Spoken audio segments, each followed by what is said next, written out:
Shalom, shalom les enfants de Dieu. Je vous salue au nom du Seigneur Jésus-Christ. Et donc, j'ai en train d'exposer cette vidéo avec un objectif. L'objectif, c'est toujours de rappeler. Parce qu'au milieu de toute cette confusion, au Confucius, au milieu de toute cette désordre spirituel, dans la connaissance de la parole révélée de notre Dieu, à travers de la révélation que Seigneur Jésus-Christ nous donne, or nous fait comprendre par moyen du Saint-Esprit. On voudrait vous faire comprendre qu'il faut être attentif par rapport à la séduction du siècle présent. Donc, la séduction du siècle présent, elle n'est pas autre chose sinon amener les gens à croire à la fausseté afin que ces gens n'atteignent pas la connaissance parfaite de notre Seigneur Jésus-Christ. Dans la foi en Seigneur Jésus-Christ, la foi elle-même doit être quelque chose orthogré par Dieu. Ça veut dire quelque chose que Dieu lui-même confère la possibilité de l'avoir afin de pouvoir comprendre les choses de Dieu, afin de pouvoir servir convenablement notre Dieu. Je voudrais aujourd'hui parler par rapport dans quelques minutes, parce que la séduction d'aujourd'hui, elle n'en diffère pas à celle d'autres temps. Dans le temps de Moïse, quand il a surgi Corée, Dathan, pour séduire les enfants de Dieu à ne pas écouter Moïse. Aujourd'hui, plusieurs serviteurs de Dieu, ils se mettent à la place de Moïse pour faire de sorte que les gens croient à ce qu'ils disent, en prenant cet exemple d'Ancienne Alliance, comme quoi, de même façon que celle du peuple d'Israël a fallu d'obéir, il fallait qu'obéisse Moïse, et qu'ils se sont laissés séduire par Corée et Dathan, afin qu'ils ne suivent pas l'instruction de l'homme de Dieu qui est Moïse. Ces gens-là, Dieu les a condamnés. Et aujourd'hui, les prédicateurs de Nouvelle Alliance, de l'ancienne, les prédicateurs qui enseignent la Bible, sinon la révélation de l'ancienne alliance, ce sont les serviteurs qu'on les appelle comme serviteurs selon la loi. Ils utilisent cet exemple afin de pouvoir faire que les gens les obéissent. Mais vous n'êtes pas le Moïse d'aujourd'hui. C'est ça qu'il fallait comprendre dans la révélation de ce temps, dans la révélation des jours d'aujourd'hui. Personne ne peut se considérer comme Moïse. Personne. Parce que cela faisait partie d'une autre époque, dans un autre registre, dans une autre révélation concernant la connaissance de la parole de Dieu. Mais nous, aujourd'hui, on est battu sur la foi en Christ. On est battu sur la foi en Christ. Donc, on ne peut pas nous se considérer comme des Moïse d'aujourd'hui. Parce que les Moïse d'aujourd'hui, ce sont celles qui pratiquent encore la loi. Les Moïse d'hier, ce sont des pharisiens et les scribes, substitués aujourd'hui par des raves, par des enseignants de Torah. Ceux-ci sont les substituts de Moïse, mais pas ceux qui ont croit en Seigneur Jésus-Christ comme Seigneur et Sauveur. Ils ne peuvent pas jamais se considérer comme les substituts de Moïse. Nous, on est aujourd'hui des enfants greffés en Christ. Nous, on est des enfants de Dieu. Le mandat d'un enfant est de faire le mandat d'un serviteur. Exemple de fils prodige, quand il avait tout demandé, il a demandé sa richesse de son père pour aller faire sa vie ailleurs. Dans cette époque, il avait le statut de fils. Mais il ne voulait plus rester dans cette statut de fils. Il est parti. Quand il est parti,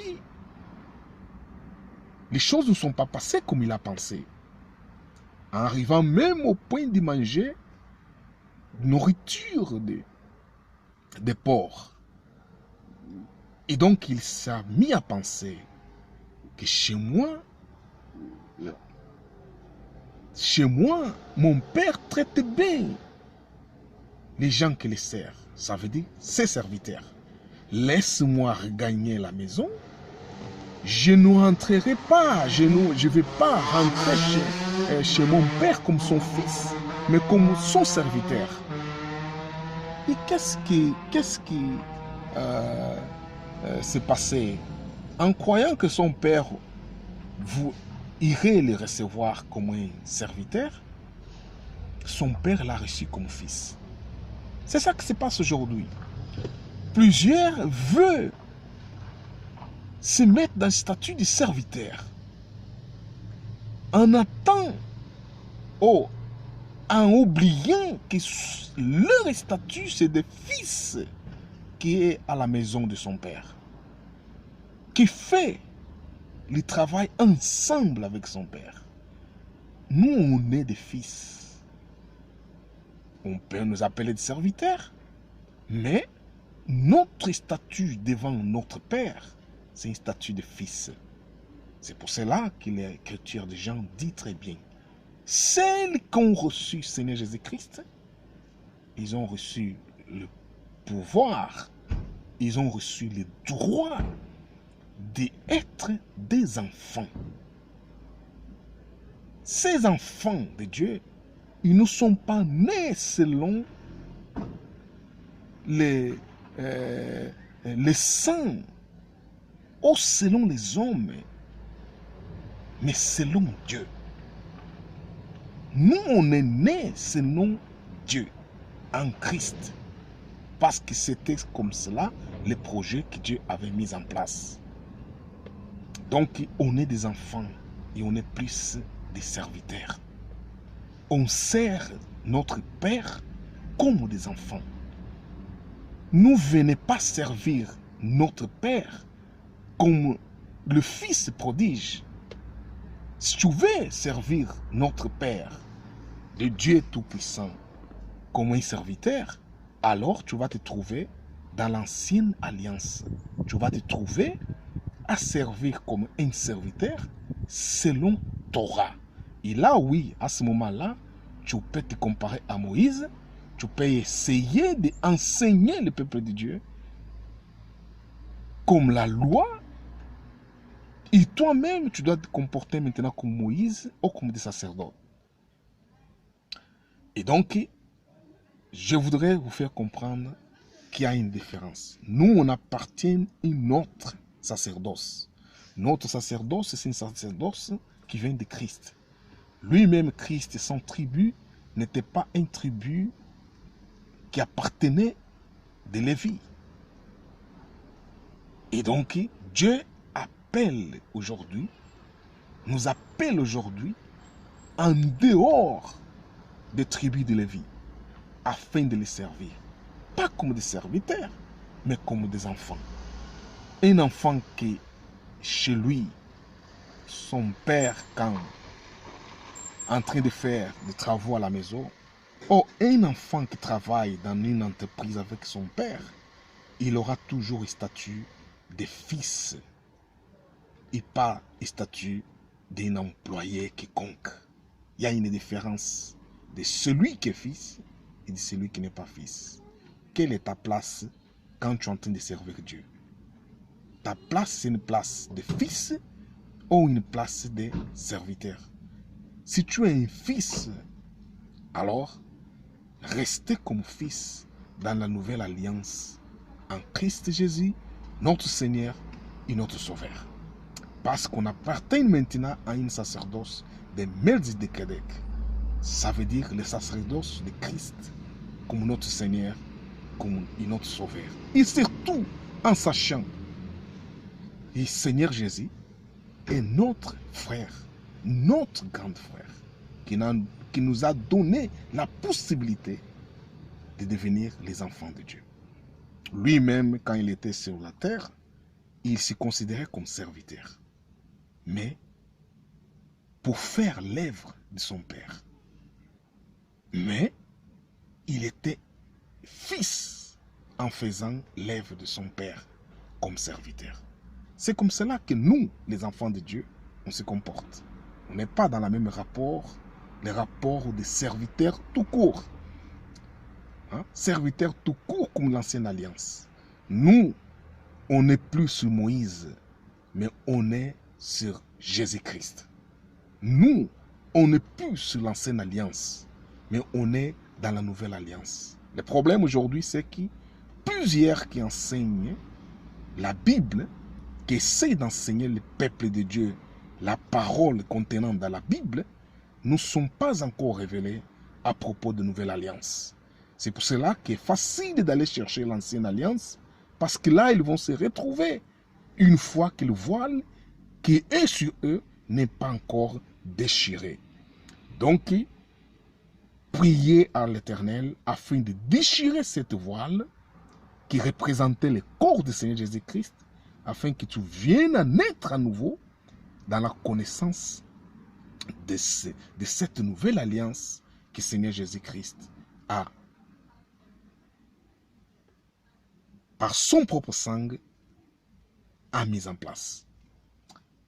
Mon frère, ça c'est l'exhortation que je voudrais vous adresser aujourd'hui au nom du Seigneur Jésus-Christ. Que Dieu Tout-Puissant vous bénisse et qu'il soit avec vous. Et n'oubliez pas, on est des enfants et pas des esclaves. On est dans la nouvelle alliance et plus jamais dans l'ancienne alliance. On est dans le Christ et pas dans le Moïse. Tous ceux qui veulent enseigner l'ancienne alliance devraient apprendre l'ancienne alliance qui est le Torah avec nos frères juifs.